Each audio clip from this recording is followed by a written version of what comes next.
Good morning student. आज हम लोग सरफेस केमिस्ट्री का जो पोर्शन है हमारा नेक्स्ट उसको डील करेंगे। लास्ट सेक्शन तक हम लोग कोलाइड को डिस्कस कर चुके थे। कोलाइड बेसिकली हमारे सॉल्यूशन की वो स्टेट होती है जिसमें जो सॉल्वेंट और सॉल्यूट के पार्टिकल होते हैं उनमें इंटरेक्शन होता है और वो अपीयर तो होमोजीनस होते हैं but actually they are heterogeneous. जब पार्टिकल साइज हमारा 1 to 100 नैनोमीटर की रेंज में आ जाता है तो वो जो स्टेट होती है सॉल्यूशन की उसे हम कोलाइडल स्टेट कहते हैं। ठीक है, यहाँ पर जो कोलाइड्स थे उनका क्लासिफिकेशन हम लोगों ने डिस्कस कर लिया था पहले भी, और यहाँ पर हम कुछ एग्जांपल ले रहे हैं जो कि डिस्पर्स फेज और डिस्पर्जन मीडियम के इंटरेक्शन पर बेस्ड होते हैं। ठीक है, यहाँ जो एग्जांपल हम लोग डिस्कस कर रहे हैं ये एग्जांपल हमारे वन वर्ड के जो ऑब्जेक्टिव क्वेश्चन बनते हैं या फिर इन द ब्लैंक्स के फॉर्म में जो क्वेश्चन आते हैं उस बेसिस से ये इंपॉर्टेंट क्वेश्चन है। तो यहाँ हम स्टार्ट करते हैं कुछ एग्जांपल जो कि सभी बिलोंग करते हैं कोलाइड्स की कैटेगरी से। तो यहाँ स्टार्ट कर रहे हैं हम लोग। देखिए यहाँ डीपी मीन्स है डिस्पर्स फेज, डीएम मतलब है dispersion medium, type of sol मतलब किस तरह का सोल यहाँ पर बनेगा और उस सोल के एग्जांपल। ठीक, सब पहला स्टेट में यहाँ पर ले रही हूँ जब सॉलिड सॉलिड में मिक्स होता है। डिस्पर्स फेज भी सॉलिड है, डिस्पर्जन मीडियम भी सॉलिड है। जब ये दोनों आपस में मिक्स होते हैं तो बनने वाला सोल मेरा सॉलिड सोल होगा और इसके एग्जांपल है कलरफुल ग्लासेस। ठीक है, और जेम स्टोन। कलरफुल ग्लासेस आपने देखे होंगे, तरह तरह के लाइक ग्लासेस तो पता ही है हमें, बट कलरफुल ग्लासेस में क्या होता है जो मिनरल्स होते हैं या कहें कि जो एलिमेंट होते हैं वो ग्लासेस के अंदर इंगल्फ हो जाते हैं या ग्लासेस के अंदर एंटेंगल हो जाते हैं, तो उनके कारण उनका एक स्पेसिफिक कलर देखने को मिलता है। ठीक है, सेम चीज़ जेम स्टोन्स के अंदर है। जो जेम स्टोन्स होते हैं लाइक रूबी है, एम्ब्रॉयड है, सफ़ायर है, इनके अंदर भी कहीं ना कहीं एक पर्टिकुलर एलिमेंट जो होता है वो कैप्चर हो जाता है और उस एलिमेंट के निकलने वाले रेडिएशन से, एलिमेंट के थ्रू निकलने वाली जो इलेक्ट्रॉन रिलीज़ होते हैं उसके थ्रू हमें यहाँ पर कलर दिखाई देता है। नाउ नेक्स्ट इज जब सॉलिड लिक्विड में मिक्स होता है तो हमें सिंपल सोल मिलता है। यहाँ सोल का मतलब होता है कोलाइड। ठीक, एग्जांपल है हमारे पास पेंट जो वार्निश वगैरह या पेंटिंग के लिए हम लोग यूज़ करते हैं। साथ ही सेल में भरा हुआ जो हमारा लिक्विड पार्ट होता है जिसे हम सेल फ्लूइड कहते हैं, ये भी इसी को बिलोंग करता है। थर्ड कैटेगरी जब सॉलिड को मैंने गैस में मिक्स करा। ठीक है, यहाँ गैस मेरा मीडियम है तो बनने वाला जो मेरा स्टेट होता है that is known as aerosol. जो स्टेट मैंने बनाई है उसे हम क्या बोलेंगे, एरोसोल। अब इसका एग्जांपल अगर लें तो स्मोक और डस्ट, जो धुआं और धूल होता है, एग्जांपल होता है हमारा यहाँ पर एरोसोल का।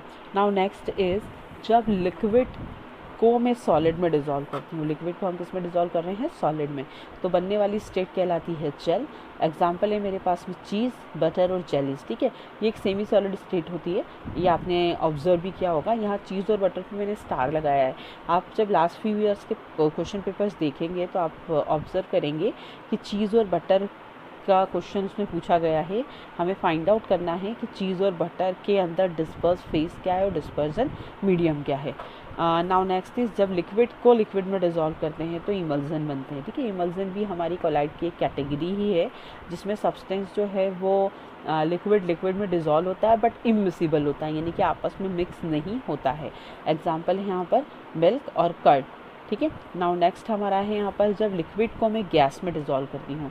कोई लिक्विड को अपन ने किस में डिज़ोल्व कर दिया, गैस में, तो देखिए गैस अगेन मेरा मीडियम है तो इस तरह से बनने वाला सोल जो होगा वो भी एरोसोल होगा, है ना। जो भी मीडियम होता है उसकी बेसिस पर सोल का नाम रखा जाता है। तो क्योंकि ये गैस है यानी कि एयर है और उसकी बेसिस पर बनने वाला सोल है इसलिए हम इसको एरोसोल बोलेंगे। ठीक है, एग्जाम्पल हो जाएगा फॉग, मिस्ट और क्लाउड। जो बादल होते हैं, धुंध है, कोहरा है, ये सब एग्जाम्पल होते हैं किसके, हमारे एरोसोल के। नेक्स्ट है हमारा गैस को जब हम किस में मिक्स करेंगे, यहाँ पर सॉलिड में मिक्स करेंगे। ठीक है, सॉलिड फेज हमारा ज़्यादा है जबकि गैस कम है, यहाँ पर बनता है सॉलिड सोल। तो देखिए आप ऑब्जर्व कर सकते हैं जो रबर होता है, प्यूमिक स्टोन होता है। प्यूमिक स्टोन एक स्टोन जैसा ही स्ट्रक्चर होता है बट उसके अंदर बहुत सारे पोर्स होते हैं। ठीक है, मतलब वो स्टोन जो होता है वो आसानी से वाटर की सरफेस पर फ्लोट कर सकता है। तो प्यूमिक स्टोन भी ऐसे ही एक स्टोन है। आप अगर ऑब्जर्व करना चाहें तो ब्रेड जो होता है, जो हम ईटिंग प्रोसेस के लिए यूज़ करते हैं, ब्रेड जो होता है, तो ब्रेड भी एक सॉलिड ही है बट उस सॉलिड के अंदर न्यूमरस पोर्स होते हैं जिसमें गैस फिल करी होती है। ठीक है, तो सॉलिड सोल में एग्जांपल ले सकते हैं आप ब्रेड का भी। अगर मैं गैस को लिक्विड में डिज़ोल्व करूँ, अगला जो मेरा प्रोसेस है दैट इज़ गैस को भी किस में डिज़ोल्व कर रही हूँ, यहाँ पर लिक्विड में, तो मुझे फोम मिलता है ना। अब फोम जो है उसका एग्जांपल अगर मैं लिखूँ तो जो सोप लेदर है, साबुन से बनने वाला झाग है, शैम्पू से बनने वाला झाग है, जब हम क्रीम को बहुत ज़्यादा फेंटते हैं तो उसके अंदर एयर एंटर कर जाती है और वो फूल जाता है, जिसे हम विप्ड क्रीम कहते हैं। तो आइसक्रीम हुआ, विप्ड क्रीम हुआ, सोप का लेदर हुआ, ये सब एग्जाम्पल होते हैं हमारे फोम के, ठीक है। तो ये जितने भी एग्जांपल्स मैंने बताए हैं ये शो करते हैं कि मैटर की तीनों स्टेट जो है, सॉलिड है, लिक्विड है, गैस है, ये आपस में इंटरेक्ट करके हर तरह का सोल का फॉर्मेशन यहाँ पर करती है। तो यहाँ पर आपको कंपोजिशन याद रखना है, यानी कि सपोज करो मैंने दे दिया कि आप आइडेंटिफाई करो कि स्मोक में सॉलिड डिस्पर्स फेज क्या है या डिस्पर्सन मीडियम क्या है, तो ये हमें पता होना चाहिए, ठीक है। तो अब नेक्स्ट हम लोगों को करना है classification of colloid on the basis of the interaction between the particle, यानी कि डिस्पर्स फेज और डिस्पर्सन मीडियम जो है हमारे, उनमें किस तरह का इंटरेक्शन हो रहा है, इस बेसिस पर हम लोगों को यहाँ पर सोल को क्लासिफाई करना है, ठीक है। तो यहाँ पर हम पहला टाइप ऑफ सोल ले रहे हैं जिससे हम कहते हैं लियोफिलिक सोल, ठीक है। देखिए लियोफिलिक सोल क्या होगा, यहाँ लियोफिलिक मतलब होता है अपने मीडियम से एफिनिटी शो करने वाले हैं ना। जो सोल मैंने बनाया है, जो कोलाइड मैंने बनाया है, उसमें जो हमारा मीडियम है और जो हमारा फेज़ है यानी कि डिस्पर्स फेज़ है, उसको जब मैं बना रही थी, या हम कहेंगे जब जो सोल का हमने प्रिपरेशन करा, जब हम इसकी प्रिपरेशन कर रहे थे, तो जस्ट मिक्सिंग करने से ही क्या हो गया, यहाँ पर सोल का प्रिपरेशन हो गया।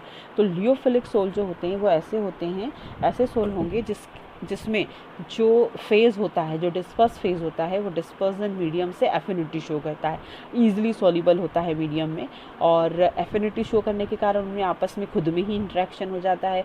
तो किसी अनदर सब्सटेंस की रिक्वायरमेंट ऐसी प्रोसेस में हमें नहीं होती, ठीक है। तो लियोफिलिक सोल मतलब ऐसे सोल जो डिस्पर्सन मीडियम से एफिनिटी को शो करते हैं। इसके एग्जांपल अगर मैं लूँ तो हमारे पास एग्जांपल है gelatin which is a kind of protein, और गम जिसे हम गोंद कहते हैं, ये एडिसिव सब्सटेंस होता है। जिलेटिन गम या फिर जिलेटिन और वाटर या फिर गम और वाटर को जब हम आपस में मिक्स करते हैं तो ये सब्सटेंस आसानी से सॉल्युबल हो जाएगा और सॉल्युबल होकर एक विस्कस सा मास बनाता है, ठीक है। तो वो जो सोल हमारा बना वो सोल कहलाएगा यहाँ पर लियोफिलिक कोलाइड, ठीक। ये जो कोलाइड होते हैं हमारे लियोफिलिक कोलाइड, अगर हम इसको देखें तो इनमें जस्ट मिक्सिंग की प्रोसेस ही सफिशेंट होती है, हमें कोई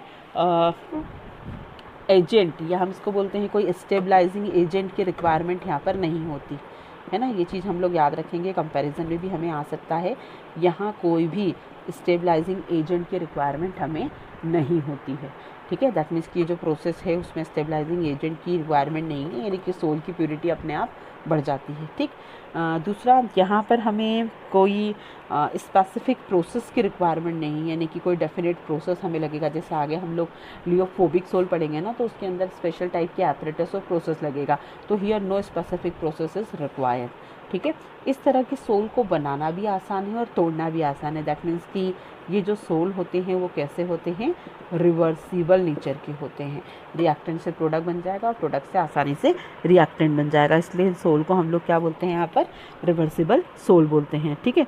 इसके अलावा ये जो सोल होते हैं वो इट्स सेल्फ स्टेबल होते हैं, मतलब कि मैंने पहले ही बता दिया कि खुद अपनी मर्जी से ही बने हैं और टू मच एफिनिटी इनके बीच में एग्जिस्ट करती है। तो ये सोल ऑलरेडी अपने आप में ही कैसे होते हैं, यहाँ पर स्टेबल होते हैं, ठीक है। तो इस तरह के सोल की स्टेबिलिटी के कारण इन्हें हम आसानी से कोएगुलेट नहीं कर सकते हैं, ठीक है। कोएगुलेट करना मतलब कि उन्हें हम सॉलिडिफाई नहीं कर सकते। ये एक तरह की डिस्ट्रक्शन प्रोसेस होती है जिसमें कि सब्सटेंस का सॉलिड पार्ट अलग और लिक्विड पार्ट अलग हो जाता है ना। जैसे सपोज करो मिल्क है, मिल्क में अगर मैंने साइट्रिक एसिड यानी कि नींबू डाल दिया या किसी भी तरह का एसिड डाल दिया, तो मिल्क में क्या होगा, जो सॉलिड पार्ट है वो अलग हो जाता है और जो लिक्विड पार्ट है वो अलग हो जाता है। तो ये जो सॉलिड और लिक्विड का सेपरेशन होता है, that separation is known as coagulation. तो क्योंकि लियोफिलिक सोल जो रहते हैं वो सेल्फ स्टेबल है, हमें कोई स्टेबलाइजर की रिक्वायरमेंट नहीं है, मीडियम में एफिनिटी सफिशिएंट है, तो इनकी कोएगुलेट होने की प्रोसेस जो होती है वो ईजी नहीं होती। अगर मुझे इन्हें कोएगुलेट करना है तो बहुत ज़्यादा केमिकल या बहुत ज़्यादा ट्रीटमेंट मुझे इन्हें देना पड़ेगा, ठीक है। इसके अलावा एक इम्पॉर्टेंट कैरेक्टरिस्टिक की अगर मैं बात करूँ सोल की, तो यहाँ पर अगर मैं सेपरेशन की बात करूँ है ना। जैसे सपोज करो मुझे इसको रिवर्सिबिलिटी की जो अपन ने बात करी, तो यहाँ पर डिस्पर्स फेज और डिस्पर्जन मीडियम को सेपरेट करने के लिए हम सिंपल फिजिकल प्रोसेस का ही यूज़ कर सकते हैं, और वो प्रोसेस है हमारी इवापोरेशन जो प्रोसेस होती है, इस प्रोसेस के थ्रू क्या कर सकते हैं हम डिस्पर्स फेज और डिस्पर्जन मीडियम को आपस में सेपरेट कर सकते हैं। ठीक है, तो एग्जाम्पल में आप लोग लिख सकते हैं जिलेटिन और वाटर या गम और वाटर का मिक्सचर, जो कि यूज़ करते हैं हम लोग सोल बनाने में। नाउ नेक्स्ट इज़ लियोफिलिक के बाद में अगला जो सोल है हमारा, वो सोल है लियोफोबिक सोल। अगला सोल है जिसे हम कह रहे हैं यहाँ पर लियोफोबिक सोल। देखिए लियोफोबिक सोल क्या होता है। लियोफोबिक सोल का मतलब होता है, अगर लियोफोबिक का मतलब हम लोग निकालें, इसका मतलब होता है लिक्विड हेटिंग। ठीक है, लिक्विड हेटिंग, यानी कि ये देखिए लियोफोबिक का मतलब क्या होता है यहाँ पर लिक्विड हेटिंग, यानी कि अपने मीडियम से हेट करने वाले, जिस चीज़ भी या जिस सब्सटेंस से मैंने इन्हें डिज़ोल्व कर रखा है उससे ये नफ़रत करते हैं मतलब एक तरह का क्या हो गया, ये रिपल्शन हो गया। अब रिपल्शन हो गया तो ये मीडियम के साथ में एफिनिटी शो नहीं करेंगे। ठीक है, जैसे ऑयल एंड वाटर होता है, जब आप दोनों को आपस में मिक्स करेंगे तो क्या मिक्स हो जाते हैं, नहीं, है ना। ये दोनों अपनी अपनी अलग अलग लेयर बना लेते हैं, क्योंकि दोनों के बीच में कोई एफिनिटी एग्जिस्ट नहीं करती। तो जो हमारे ये सब्सटेंस होते हैं, लियोफोबिक सब्सटेंस जो होते हैं, इनमें मीडियम जो होता है वो सब्सटेंस, यानी कि हम कह सकते हैं हमारा जो डिस्पर्स फेज है उसके साथ में एफिनिटी शो नहीं करता है। ठीक है, इनके बीच में कोई ऐसा इंटरेक्शन नहीं होता है। इसके बाद अगर हम लोग बात करें, अगर मैं इसका एग्जांपल लूँ, तो एग्जांपल में हम लोग ले सकते हैं, सपोज़ करो मुझे गोल्ड का, मर्क्यूरी का, इनका सोल बनाना है, किसके साथ में, वाटर के साथ में। तो आप इमेजिन कर सकते हैं कि कभी गोल्ड या मर्क्यूरी वाटर में डिज़ोल्व होगा, हो ही नहीं सकता, क्योंकि gold is perfectly solid, mercury is too much cohesive liquid. ठीक है, मतलब इतना खुद का इंटरमोलिकुलर फोर्स आपस में इतना लगाता है कि किसी चीज़ में डिज़ोल्व नहीं हो सकता। तो हम कैसे मर्क्यूरी का, गोल्ड का, सिल्वर का सोल पानी के साथ बनाएं, पॉसिबल नहीं है। बट स्पेशल टाइप की टेक्निक और स्टेबलाइजिंग एजेंट की हेल्प से हम ये कर सकते हैं, और ऐसे ही लियोफोबिक सोल बनाए जाते हैं। ठीक है, तो जो लियोफोबिक सोल हैं वो बनते हैं, बट बनाने के लिए हमें क्या चाहिए, यहाँ पर हमें स्पेशल प्रोसेस अप्लाई करना पड़ेगा, सम स्पेशल प्रोसेस हमें अप्लाई करना पड़ेगा, तब जाकर हम लियोफोबिक सोल का फॉर्मेशन कर सकते हैं।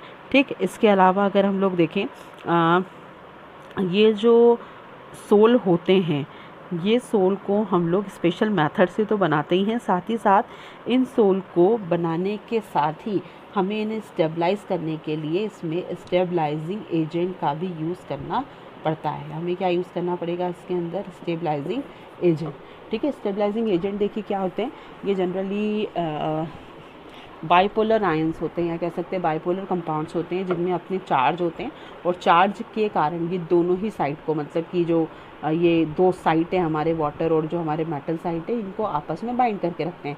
तो स्टेबलाइजिंग एजेंट एक तरह के कंपाउंड होते हैं जो मीडियम को स्टेबल बनाने के लिए बाइपोलर बॉन्डिंग करते हैं, और सब्सटेंस में यूनिक स्टेट या होमोजेनस स्टेट को मेंटेन करने में हेल्प करते हैं। ठीक है, तो यहाँ हमें स्टेबलाइजिंग एजेंट की रिक्वायरमेंट होगी, क्योंकि स्टेबलाइजिंग एजेंट के थ्रू हमने इसे बनाया है। अगर हमने थोड़ी भी कंडीशन चेंज कर दी है ना, इस तरह के जो कोलाइड्स होते हैं इन्हें रखने के लिए भी हमें डेफिनेट टेम्परेचर और कंडीशन चाहिए। अगर थोड़ा बहुत भी कंडीशन वेरी करता है तो जो एजेंट्स होते हैं वो काम करना बंद कर देंगे, और जो कोलाइड्स है हमारे वो सेपरेट हो जाएंगे, डिस्पर्स फेज और डिस्पर्जन मीडियम सेपरेट हो जाएंगे। तो यहाँ पर स्टेबलाइजिंग एजेंट का बहुत इंपॉर्टेंट रोल होता है। तो बहुत मुश्किल से हमने इन्हें बनाया है और स्टेबलाइजिंग एजेंट की हेल्प से बनाया है। इससे इस तरह के जो कोलाइड्स होते हैं हमारे या सोल्स होते हैं, they are irreversible in nature. एक बार बन गए तो बन गए, हम बाद में इन्हें रिवर्स नहीं कर सकते हैं। ठीक है, स्पेसिफिक प्रोसेस मैंने आपको बताई दी कि हम इसमें यूज़ करते हैं, like Brady-carp method, peptization method, colloidal method, है ना, और ऐसे बहुत सारे मेथड है जो आगे हम लोग फिजिकल प्रोसेस के अंदर डिस्कस करने वाले हैं। तो they are irreversible in nature. इसके बाद हम लोग बात करें कि क्योंकि हमने स्टेबलाइजिंग एजेंट डालकर इनको स्टेबल किया है, ये आसानी से कोएगुलेट हो जाते हैं।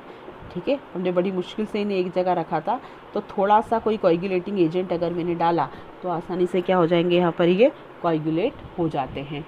तो इनका कोएगुलेशन प्रोसेस भी बहुत फास्ट होता है। इसके अलावा अगर हम लोग देखें, ये जो कोलाइड्स होते हैं इरिवर्सिबल तो ये है ही, इनकी इस प्रॉपर्टी के कारण, मतलब इनका इजीली कोएगुलेट हो जाने के कारण ये जो होते हैं इनका लाइफ स्पान कम होता है ना। इसका एग्जांपल मैं आपको दूं, जो आई ड्रॉप है, ईयर ड्रॉप है, हम जो यूज़ करते हैं, इस पर एक स्पेसिफिक कंडीशन लिखी होती है कि always keep away from the light और keep away from the energy source.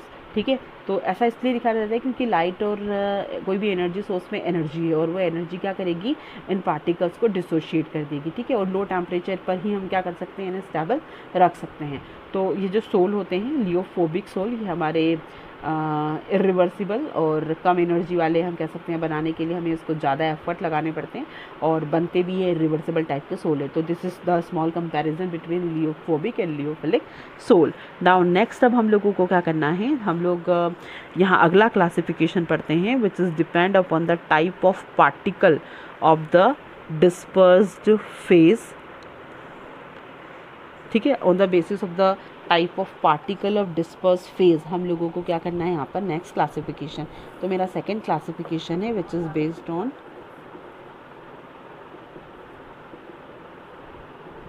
second classification which is based upon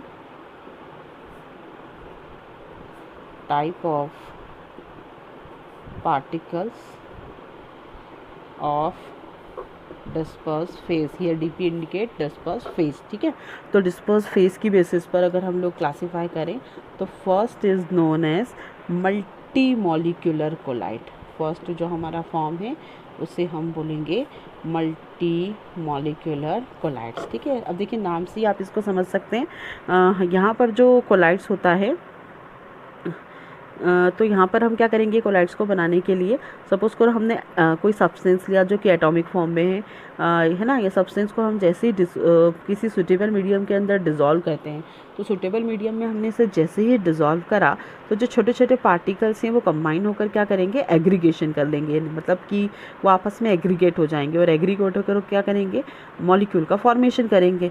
अभी जब हम वो एटॉमिक फॉर्म में थे तो उनका साइज़ बहुत छोटा था। आप ये कह सकते थे कि जब वो इंडिविजुअल फॉर्म में थे तो वो ट्रू सॉल्यूशन बना रहे थे, बट जैसे ही मैंने उन्हें एक मीडियम प्रोवाइड करा, वो एग्रीगेट होकर किस रेंज के अंदर आ गए, यहाँ पर कोलाइडल रेंज के अंदर आ गए, यानी कि उनका जो पार्टिकल साइज है वो in between 1 nanometer to 100 nanometer हो गया। तो यहाँ पर ये जो प्रोसेस है जिसमें कि पार्टिकल्स का हम लोग एग्रीगेशन कर रहे हैं और उसे कोलाइडल रेंज के अंदर लेकर आ रहे हैं, वो प्रोसेस कहलाता है, ये हमारा टाइप कहलाता है कोलाइड का, मल्टी मॉलिक्यूलर कोलाइड। तो मल्टी मॉलिक्यूलर कोलाइड में आप फिर से समझे कि मैंने क्या बताया। देखिए मैं ये बात कर रही हूँ कि सपोज़ करो मेरे पास में सल्फ़र का एटम्स है। ठीक है, अब सल्फ़र के छोटे छोटे पार्टिकल्स जो थे उन्हें अभी तो ड्राई फॉर्म में थे, मैंने जैसे ही इन्हें कोई मीडियम प्रोवाइड करा, ठीक है, तो मीडियम प्रोवाइड करने पर क्या होगा, जितने भी सल्फ़र के पार्टिकल्स हैं वो आपस में एसोसिएट हो जाएंगे, और एसोसिएट होंगे तो एसिड के मॉलिक्यूल वो बना लेंगे। ठीक है, अब ये एसिड के जो मॉलिक्यूल बने हैं जब एक मीडियम के अंदर एग्रीगेट हो जाएंगे, है ना, वर्ड एग्रीगेशन ज़रूरी है। एग्रीगेट हो जाना मतलब कंबाइन होना, और कंबाइन होने के बाद एक डेफिनेट रेंज के अंदर वो आ जाएंगे, हम कह सकते हैं एक डेफिनेट पार्टिकल साइज वो गेन कर लेंगे। और पार्टिकल साइज जब गेन कर रहे हैं तो वो आ रहे हैं in between 1 nanometer to 100 nanometer. इस पार्टिकल रेंज में अगर आ गए तो सब्सटेंस क्या कहलाएगा, हमारा कोलाइड कहलाएगा। ठीक है, तो यहाँ पर ऐसा था कि पहले पार्टिकल जो थे वो बिल्कुल बिखरे हुए थे, बट जैसे मैंने उन्हें मीडियम प्रोवाइड करा, एक मीडियम में ऐड करा, तो पार्टिकल बिल्कुल एग्रीगेट हो गए, और इस तरह से एग्रीगेट होने के बाद मुझे जो स्टेट मिली है वो स्टेट मेरी कहलाएगी यहाँ पर कोलाइडल स्टेट। ठीक है, तो यहाँ पर मल्टी मॉलिक्यूलर कोलाइड में हम एग्जांपल ले सकते हैं सल्फ़र का। सल्फ़र के जो कोलाइड्स होते हैं, एसिड मॉलिक्यूल जो होते हैं वो इसी प्रोसेस से बनते हैं। नाउ नेक्स्ट जो है हमारा, देखिए इस प्रोसेस के अंदर क्या हुआ है, जैसे एसिड तो बना, बट 1000 ऑफ सल्फ़र के मॉलिक्यूल यहाँ पर एग्रीगेट होकर कोलाइड का फॉर्मेशन करते हैं। Now next is macromolecular colloid. अगला जो हमारा एग्जांपल है वो क्या कहलाएगा यहाँ पर, मैक्रोमोलिकुलर कोलाइड। अब देख रहे हैं मैक्रोमोलिक्यूल क्या है, ये यूनिट 15 जो है हमारी, वो आप आसानी से हम लोगों को समझा पाएगी कि मैक्रोमोलिक्यूल्स क्या होते हैं। जनरली पॉलीमर्स जो होते हैं, पॉलीमर क्या होंगे, जब छोटे छोटे यूनिट्स आपस में कंबाइन होकर एक बड़े यूनिट का या एक बड़ी सब्सटेंस का फॉर्मेशन करते हैं, तो ये जो प्रोसेस है वो कहलाती है पॉलीमराइजेशन, और जो नया मॉलिक्यूल बना है उसे हम बोलते हैं यहाँ पर पॉलीमर। ठीक है, तो मैक्रोमोलिक्यूल जो होते हैं, अब मैक्रोमोलिक्यूल की हम लोग बात करें यहाँ पर, मैक्रोमोलिक्यूलर कोलाइड क्या है, ये देखिए यहाँ पर कि मैक्रोमोलिक्यूलर कोलाइड्स में हम क्या करते हैं कि जो नेचुरली ऑकरिंग सब्सटेंस है, जैसे स्टार्च है, सेल्यूलोज है, प्रोटीन है और एंजाइम्स है। ये सब सब्सटेंस को हम लोग क्या कर रहे हैं, एक सुटेबल मीडियम के अंदर ऐड कर रहे हैं। ठीक है, second one is macromolecular colloid. अगला जो एग्जांपल है हमारा मैक्रोमोलिकुलर कोलाइड। अब देखिए मैक्रोमोलिकुलर कोलाइड में हम क्या कर रहे हैं, जो हमारा नेचुरल ऑकरिंग सब्सटेंस है, जैसे मैंने स्टार्च लिया, आपको पता है स्टार्च जो है वो किससे मिलकर बना होता है, बहुत सारी ग्लूकोज यूनिट से मिलकर बना होता है। ठीक है, प्रोटीन है ये लिया, प्रोटीन किससे मिलकर बना है, बहुत सारे अमीनो एसिड से मिलकर बना होता है। ठीक, तो ये स्टार्टिंग यूनिट है, हम कह सकते हैं कंबाइनिंग यूनिट है, और जब ये 1000 बार या 100 टाइम्स पॉलीमराइज हो जाते हैं तब जाकर इन मॉलिक्यूल्स का फॉर्मेशन होता है। ठीक है, तो जब इन सब्सटेंस को, जैसे ये स्टार्च है, प्रोटीन है, इन्हें किसी सूटेबल मीडियम के अंदर हम लोग डिज़ोल्व करते हैं, है ना, उस समय जो कोलाइड बनता है उस कोलाइड को हम मैक्रोमोलिकुलर कोलाइड बोलते हैं। ठीक है, ये ऑलरेडी एक हैवी मॉलिक्यूल है, बायोमॉलिक्यूल है, और ये मॉलिक्यूल एक बहुत बड़ी यूनिट है। जैसे मैं कहूँ कि स्टार्च जो है वो स्टार्च कैसे बना, तो हम कह सकते हैं 100 ऑफ यूनिट्स किसकी लग गई, मुझे यहाँ पर ग्लूकोज की लग गई। तो छोटी छोटी ग्लूकोज यूनिट को जब कंबाइन करा तो बनने वाला मॉलिक्यूल क्या कहला रहा है, स्टार्च। और इसी स्टार्च को जब मैंने मीडियम में मिक्स कर दिया, तो मीडियम के साथ जब ये बड़ा सा मॉलिक्यूल कंबाइन हो रहा है तब हमें मिल रहा है यहाँ पर मैक्रोमोलिकुलर कोलाइड। ठीक है, तो प्रोटीन का सोल हुआ, स्टार्च का सोल हुआ, ये सब एग्जाम्पल है किसके, हमारे मैक्रोमोलिकुलर कोलाइड के। सेल्यूलोज भी इसी का एग्जाम्पल होगा। ठीक, तो ये हमारा नेक्स्ट एग्जाम्पल हुआ। अब इसी में नेक्स्ट चीज़ हमें यहाँ पर बताई गई है, देखिए एसोसिएटेड कोलाइड क्या होता है ना। देखिए एसोसिएटेड नाम से ही पता चल रहा है, जो कॉन्जुगेशन या कॉम्बिनेशन होता है। कई बार सर्टन सब्सटेंस होते हैं जो नॉर्मल टेम्परेचर या ना हम कह सकते हैं लो कंसंट्रेशन पर तो नॉर्मल स्ट्रॉन्ग इलेक्ट्रोलाइट की तरह बिहेव करते हैं। ठीक है, बट हाई कंसंट्रेशन पर ये जो होते हैं ये कोलाइडल बिहेवियर शो करने लग जाते हैं, क्योंकि ये एग्रीगेट बना लेते हैं। ठीक है, जैसे एग्जाम्पल में हम लोग लेंगे यहाँ पर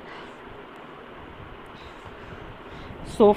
जो सोप होता है जब वाटर के साथ में इंटरेक्ट करता है तो एसोसिएटेड कोलाइड बनाता है, जिसे हम मिजल भी बोलते हैं।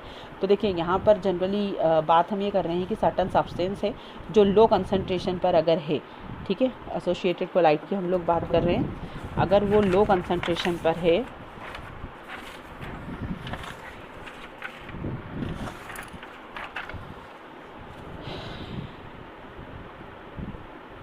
देखिए थर्ड वन हम बात कर रहे हैं यहाँ पर एसोसिएटेड कोलाइड।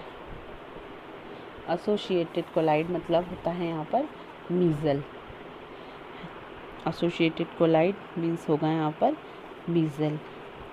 अब ये मीजल एसोसिएटेड कोलाइड का है, इसका मतलब ये है कि एट लो कंसंट्रेशन अगर कोई सब्सटेंस प्रेजेंट है, तो लो कंसंट्रेशन अगर उसका किसी मीडियम में प्रेजेंट है तो वो क्या करेगा, as a strong electrolyte use कर रहा है, एज ए स्ट्रॉन्ग इलेक्ट्रोलाइट वो वर्क कर रहा है। अब इलेक्ट्रोलाइट आपको पता ही है, जितने भी आयनिक सब्सटेंस होते हैं वो एज ए इलेक्ट्रोलाइट वर्क करते हैं। और स्ट्रॉन्ग इसलिए बोल रहे हैं क्योंकि वाटर में जाने के बाद वो फुल्ली डिसोशिएट हो जाते हैं, तो लो कंसंट्रेशन पे they behave like a strong electrolyte.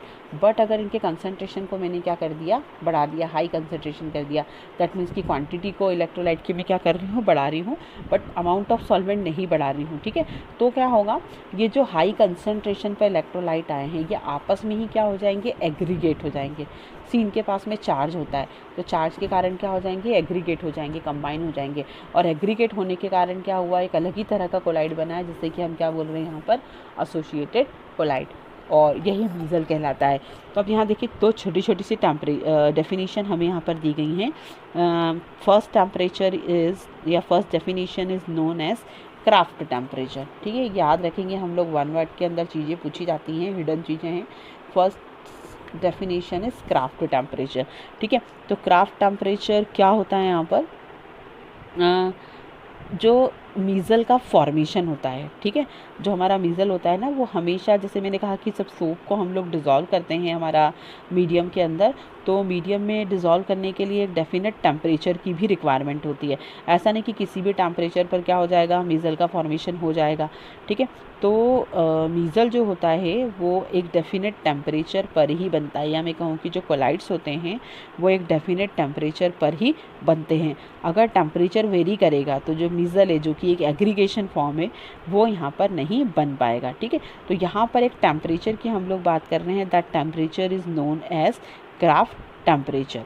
तो क्राफ्ट टेम्परेचर हमें वो कंस्ट्रक्टिव टेम्परेचर या हम कह सकते हैं डिज़ायरेबल रेंज ऑफ टेम्परेचर बता रहा है, जिससे हमें ये पता चलेगा कि हमारा जो कोलाइड है वो कोलाइड किस पर्टिकुलर टेम्परेचर पर बनेगा और स्टेबल रहेगा। ठीक है, तो हम बात कर रहे हैं यहाँ पर क्राफ्ट टेम्परेचर की।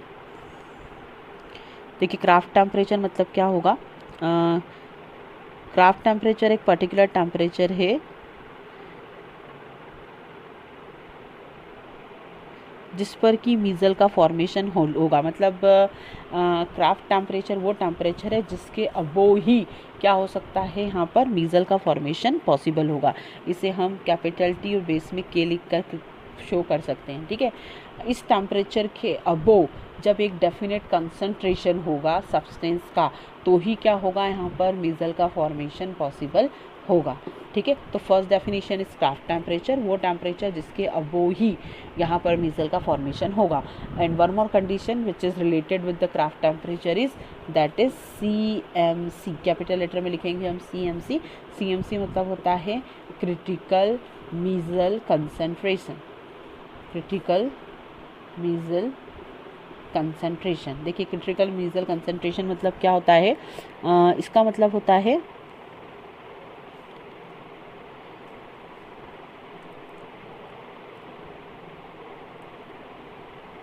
देखिए क्रिटिकल मीज़ल कंसंट्रेशन मतलब एक पर्टिकुलर टेम्परेचर पर के अबोव और एक पर्टिकुलर कंसंट्रेशन जिस पर कि यहाँ पर कोलाइड का फॉर्मेशन होगा, that particular concentration is known as critical micelle concentration.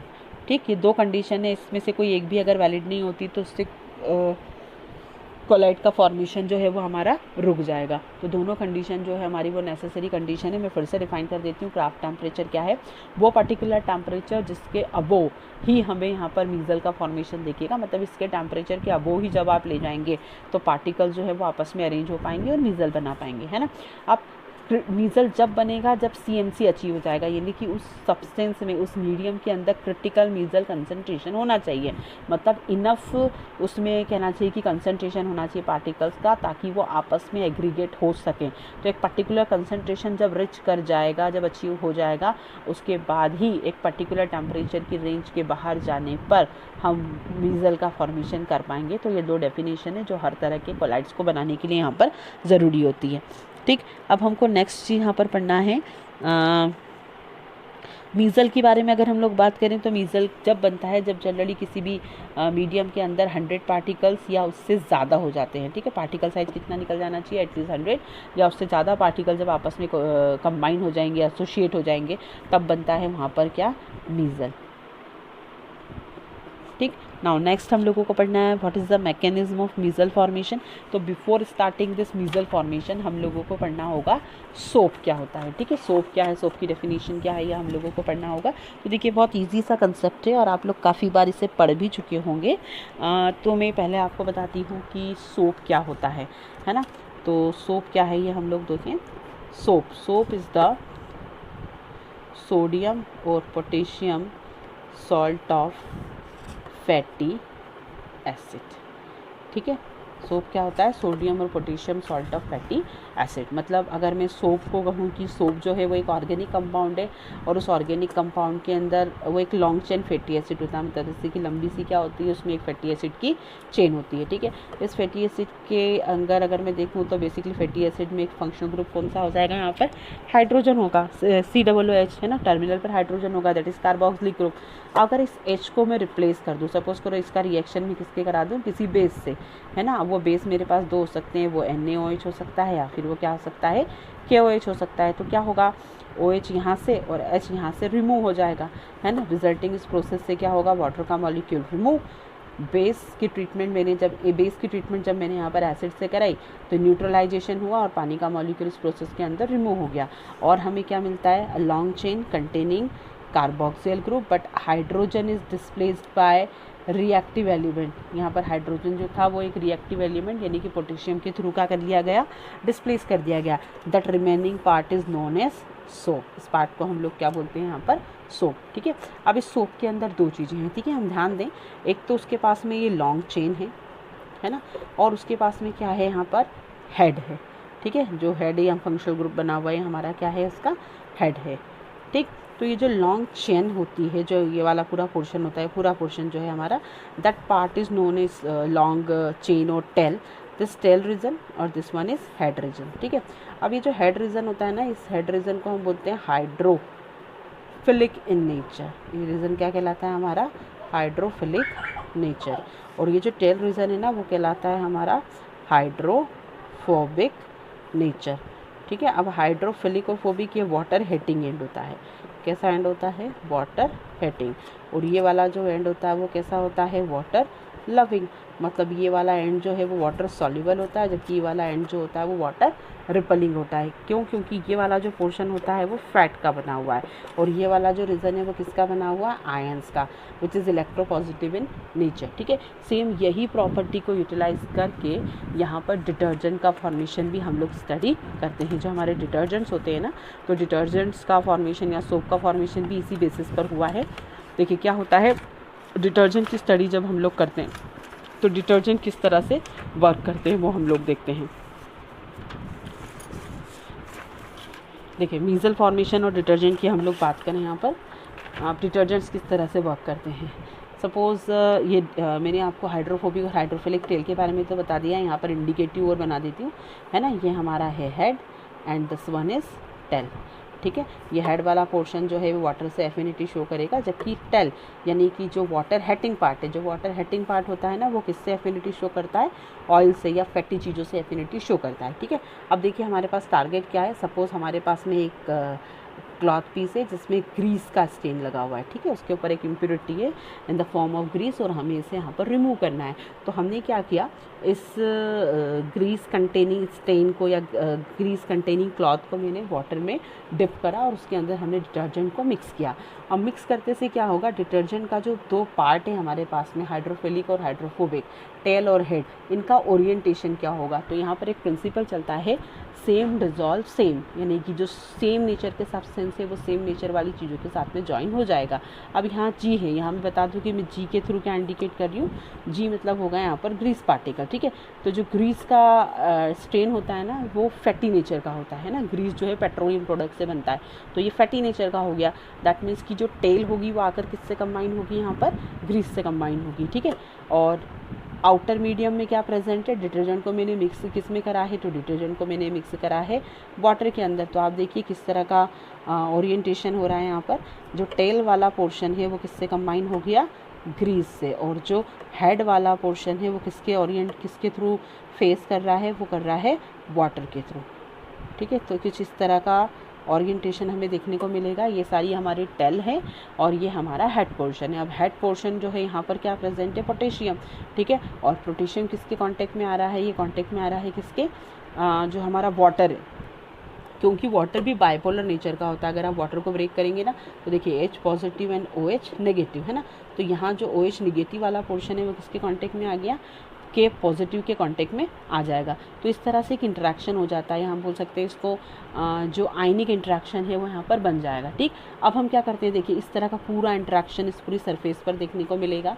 अब हम क्या कर रहे हैं कि जो हम यहाँ पर फोर्स अप्लाई कर रहे हैं, ठीक। हम यहाँ पर क्या अप्लाई कर रहे हैं, फोर्स। जैसे शेकिंग करते हैं ना, जैसे लाइक वॉशिंग मशीन के अंदर शेकिंग होती है, सेम शेकिंग हम लोग किसके थ्रू अप्लाई करेंगे, by the application of hand हम शेकिंग अप्लाई कर रहे हैं। तो जब हम शेकिंग अप्लाई करेंगे तो क्या होगा, जो वाटर के ऊपर फोर्स लगेगा वो फोर्स ट्रैवल करता हुआ कहाँ पर जाएगा, इस आयंस पर जाएगा, ठीक है। ये आयंस इंटर्न किससे बाइंड है, यहाँ पर टेल से, और टेल इंटर्न किससे बाइंड है, यहाँ पर ग्रीस के स्टेन से। तो ये जो फोर्स आप हैंड के थ्रू लगा रहे हैं, मैकेनिकल फोर्स लगा रहे हैं या मशीन के थ्रू लगा रहे हैं, ये जो फोर्स है ये ट्रैवल करता हुआ कहाँ तक जा रहा है, ग्रीस के स्टेन तक, ठीक है। और ग्रीस का स्टेन फाइनली क्या हो जाएगा, वाटर में सॉल्युबल हो जाएगा, ठीक है। तो ये पूरा सिंबल हमने बनाया है ताकि फैटी चीज़ों को हम वाटर के थ्रू सॉल्युबल कर सकें। एंड फाइनली जब हम शेकिंग करते हैं, रिंसिंग करते हैं मल्टीपल टाइम वाटर से, तो जो ग्रीस का स्टेन है वो इन the form of impurity bucket के बॉटम में जाकर सेटल हो जाता है। एंड क्लीन क्लॉथ जो है, स्टेन फ्री क्लॉथ जो है, वो हमको इस प्रोसेस के अंदर मिल जाता है। तो ये मैकेनिज्म ऑफ सोप और mechanism of cleansing action of soap जो है वो यहाँ पर मैंने अभी आपको एक्सप्लेन किया। काफ़ी इजी सा कंसेप्ट था हमारा और इस चीज़ को आप लोग पहले भी पढ़ चुके हैं, ठीक है। तो सोप की डेफिनेशन और उसका ओरिएंटेशन इस प्रोसेस में हम लोग याद रखें कि किस तरह से एग्रीगेशन होता है। क्लिनजिंग एक्शन ऑफ सोप के बाद में देखिए अब हम लोगों को क्या करना है यहाँ पर, जो अगला हमारा मेथड है